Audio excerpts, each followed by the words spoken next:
Hello, so in this video I want to go over how to create collectible objects for your Godot game. We will create this apple tree, and if we click E, then the apple will fall and it will fade away as the player is collecting it. Now, keep in mind, this is episode 3 of the survival series, but it doesn't matter if you're following this series or not. This video is still going to help teach you the step-by-step process of how to create collectible objects for your game, no matter if it's apples, coins, blocks, or whatever collectible you may have for your Godot game. And also, this video is going to very heavily tie into the next couple episodes on the channel about how to create an inventory system, as we will be able to collect the apple from the tree and then store it in our inventory. But quickly, before this tutorial starts, if you could please subscribe to the channel and drop a like on this video, it would mean the world, so YouTube can push this video and series to more aspiring game developers who want to learn to make their own Godot games as well. But let's get to creating the collectible apple for our Godot game. And how are we going to do this? Well, first we're going to want to go up to the top, and we're going to want to make a new scene. We're going to make this a 2D scene, a node 2D, just a basic node 2D, and we can name this our apple tree, because this is what our apple tree scene is going to be. Now, in our apple tree, we're going to want to have an animated sprite 2D, and this animated sprite 2D is going to have two animations. It's going to have our apples and our no apples, because in our animation, we're going to have the apple tree, and the apple tree is either going to have apples on it, or the apple tree is either going to have no apples on it. So we can go here and we can name one of the animation apples, and then we can go in here. We can click on this little square here to get our art. We can go art, environment, and we can click on this sprite sheet. And remember, the link for this art is in the description below on a itch.io. Vertical is 0 and horizontal is 3. And this is going to be our apples. So we'll click the one with the little red apples on the tree. And then we can go and make a new animation and name this no apples. Click on this same button, go here, do the exact same thing with the 3 horizontal and 1 vertical. Grab the no apples on the tree, and now you can see we have no apples and we have apples. So that is our two animations that we're going to need. I'm also going to set these both to 0 frames a second, just to make sure they don't, cause any more lag to the game. But there should not be any lag to this game. But we have our animated sprite and we have our animations for our apple tree. Now we're going to need a area 2D, which is going to be the pickable area that our player will be able to pick from. So we can say pickable area. Just super basic. Our pickable area, we can click on the little plus, we can add a collision shape, and then we can go over here to our shape and we can add a circle and just make it like this. So if the player's in this area or in this radius inside of this circle, and we click our button, that is going to be the button to pick, well, it's going to allow us to pick the apple. So, and then that's how that's going to work, and we'll have to signal this to the script here in just a minute. But if we go to our apple tree, we can add a timer. And this timer is going to be the time for our growth, or how long it takes for our apple tree to grow. So we can just name this our growth timer. And then in our little inspector over here, we can set the wait time a little higher. We'll set it to like 3, and then we can set it to 1 shot. So the wait time is however long you want your apple tree to grow for. So if you want it to grow for 3 seconds, if you want it to grow for 5 minutes, then you put 300 seconds. Just, it depends on what you want for your game, right? And then we're also going to need one more thing, and we're going to need a marker 2D. A marker 2D is just going to be put here in the middle, and this is going to basically tell us where we want to spawn the apple when it falls to the ground, right? So where do we want to spawn our apple? Well, we're going to want to spawn it right here in the middle, so it falls. So we'll go to our apple tree and we'll add a script, and we'll name this our apple tree.gd. Now in the script, we're going to use the ready function just so we can call our growth timer on the start, but we want to have 2 variables, and that's going to be our state variable, which is going to be equal to our no apples. And in this script, or in this apple tree, we're going to have 2 states that our apple tree could possibly be in. And the 2 states are going to be no apples and apples. Those are the 2 only states that this tree can be in. But we're also going to want one more, and we're going to want to have a variable that is player in area, and that's going to be equal to false on the start of the game. Because this player in area is going to be to check if our player is in the area or in the pickable zone. So are we able to pick it? So in our ready function, we want to say if the state is equal to no apples, we just basically meaning on spawn or on the start of the game, we want to basically we want to tell our apple tree to start growing, right? Our dot. So we want to get our timer dot start. So basically when we start the game, if the apple has no apples, which up here is set to no apples, it's going to automatically start the growing process. And we'll create this growth timer function in a little bit, which will start the process of the growing. And then we're going to have another function, which is going to be our process delta function. And this function is going to basically play the animations for if we have no apples, and if we have apples, we're going to want to check if the player's in the area, and we're going to want to check if the button is pressed to pick the apple, right? And then we're going to want to change the state because we picked the apple. So this is going to check if we picked the apple, and it's also going to play the animation for the apple state. But first, if state, I'll explain that in just a second, but if state equals, this is the basic part, so if state equals no apples, then we want our basically our animated sprite 2D to play no apples, just like that.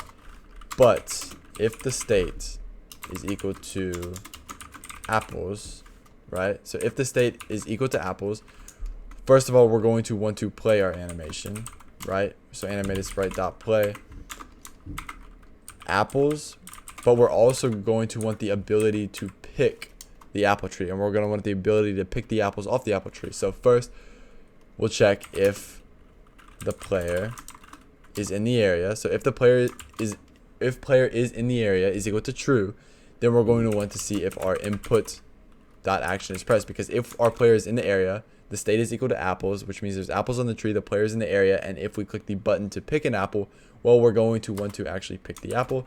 So our pick button would just be E, and I'll have to go back and set that in our input map in just a second. But this means we've picked the apple. We have picked the apple, and the apple is no longer on the tree. We want to change the state to equal to no apples, and we're going to want to say our growth timer dot start, and we're just going to want to start our growth timer again, so we restart the growing process. Now eventually we'll change this into a different script, or into a different function, which will be fall or drop apple. So we drop the apple, but right now we'll just do this for testing. And this is no input, so to make this our input, we want to go to project settings, input map, and we can say add new action, E, add, and then click on this little plus. What key do we want E to be? Well, we can click E, okay, and now E is going to be E. So when we click E, that's the E button, and it's going to be the ability to pick the apple, right? Now we want to have a way to check to see if the player is in the area. So we can go to our pickable area, we can go to our node, and we can say body entered and signal this to our apple tree.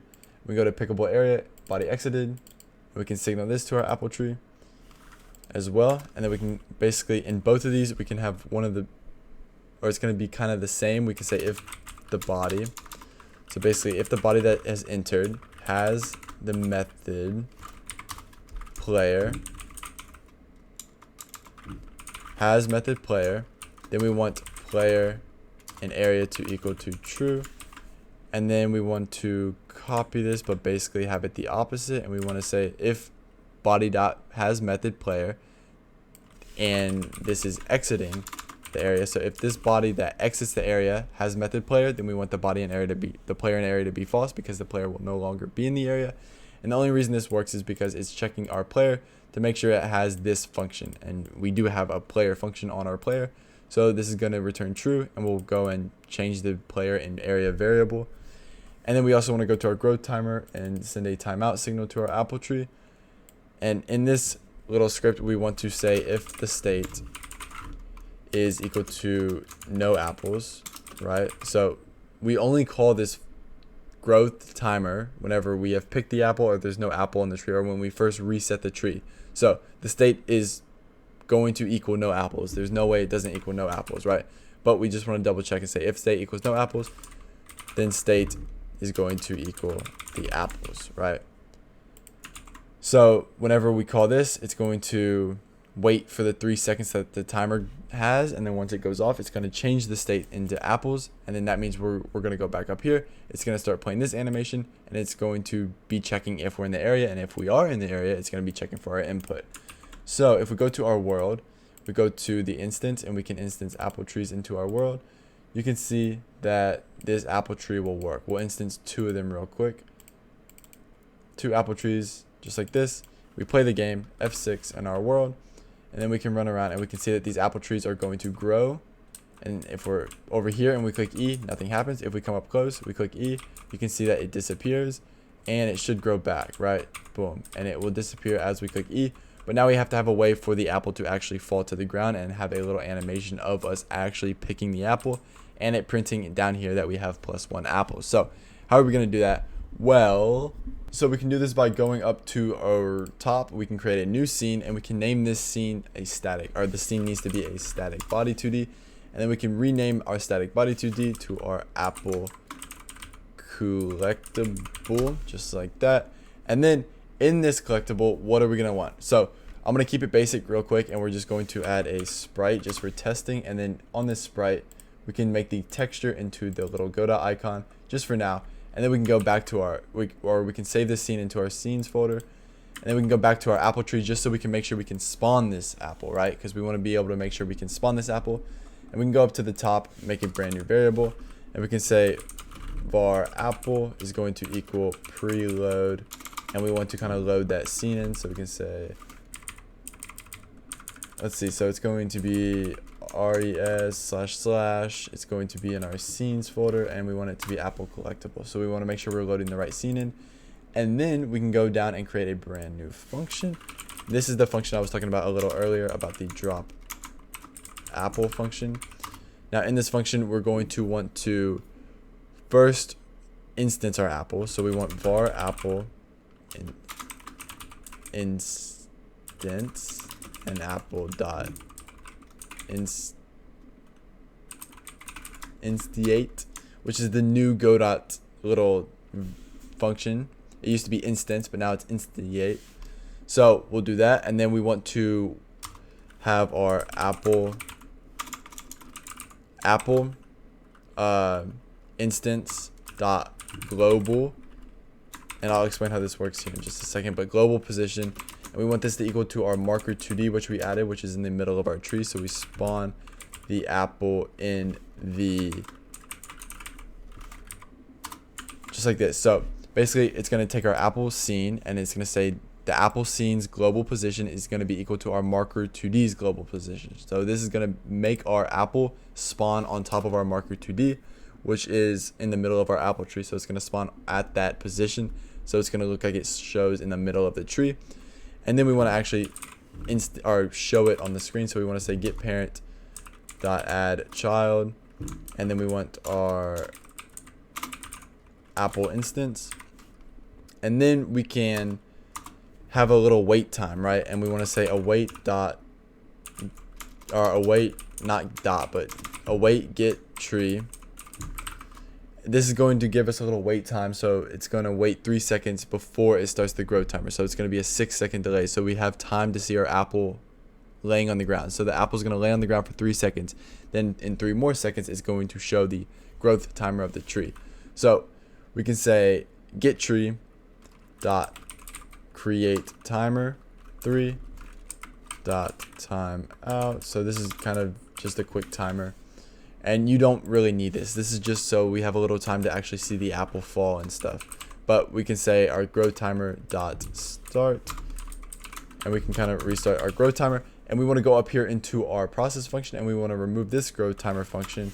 And because we're going to call it down here, we just want to, up here, we just want to call the drop apple function, because now we're going to end up calling the grow timer function after the drop apple function. But if we play and we pick the apple tree, theoretically it should spawn that little Godot icon. So we click E here, nothing happens, but now we have apples. We go up, we click E, and you can see that it does spawn the Godot icon. So it spawns it right on top of the apple tree, which is just the way that we want it to be. So that looks good. Now we're going to have an actual animation, so it doesn't look like the apple, or so it looks like an apple and it doesn't look like the robot that is already showing now. And to make these animations, it's going to be pretty quick. We just want to go to our Apple collectible. We want to get this sprite 2D, and we can delete the sprite 2D. We can go to our Apple collectible, and we can add an animated sprite 2D. And in this animated sprite 2D, we also want to go and add an animation player, not a tree, but an animation player, just like that. So we want an animated sprite 2D and an animation player. In our animated sprite, we can go to our frames, create new frames, and then we can have 2 frames, and we can have, or I guess we only want 1 frame here, and we just want it to be our apple. So we can say apple, we can open this up, and we can get this. We can say it's 1 horizontal and 1 vertical, and we can click this scene. And you can see that if we go to our 2D, it is just a little apple icon, just like that. Now we can set this to 0 frames a second again. And now we want to go to our animation player and we want to create a little animation for it. So in our animation, we can go down here to the bottom, new animation, and we can name this a falling from tree animation, right?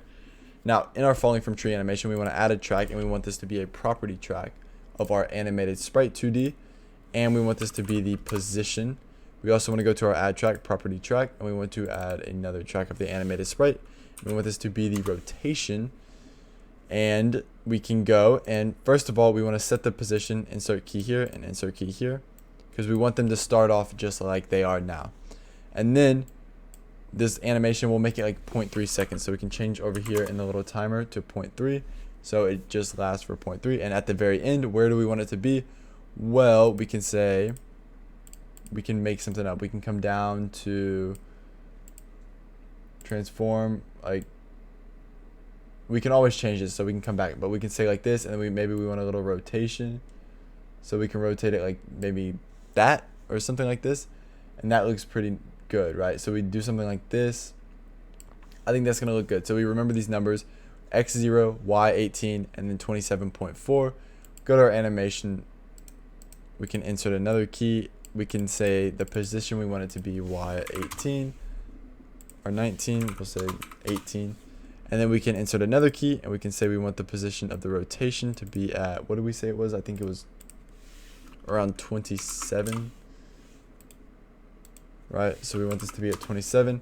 Now you can see that if we go back and play our animation, you can kind of see the apple falling from the tree. But I want to go and add one more track to make sure the apple is visible, because once we add the fading animation, then it's going to be a little bit different because we need self-modulate, because our fading animation is going to change the self-modulate of the apple. So we wanted to make sure when we play this animation, the self-modulate of it is on. We want to make sure it's visible, just like that. And that's going to make a little bit more sense once we go and create a new animation, just like this. And we'll say the fade animation. We'll also make this one 0.3 seconds. And this one, we just want the property track of the animated sprite. And we're going to want the position. We're going to want all three again, and I'll explain why. We're also going to want the rotation. And we're also going to want the self-modulate. And the self-modulate is going to be easy. We just want to go and insert the key. And at the beginning of it, we want the value to be full. And at the end of it, we want the value, or we want to change the A value to 0. So if we play it now, you can kind of see that it fades away. And then the position up here, we want to make sure it's set to laying on the ground, because we're going to play this after the apple's on the ground. So we want the position,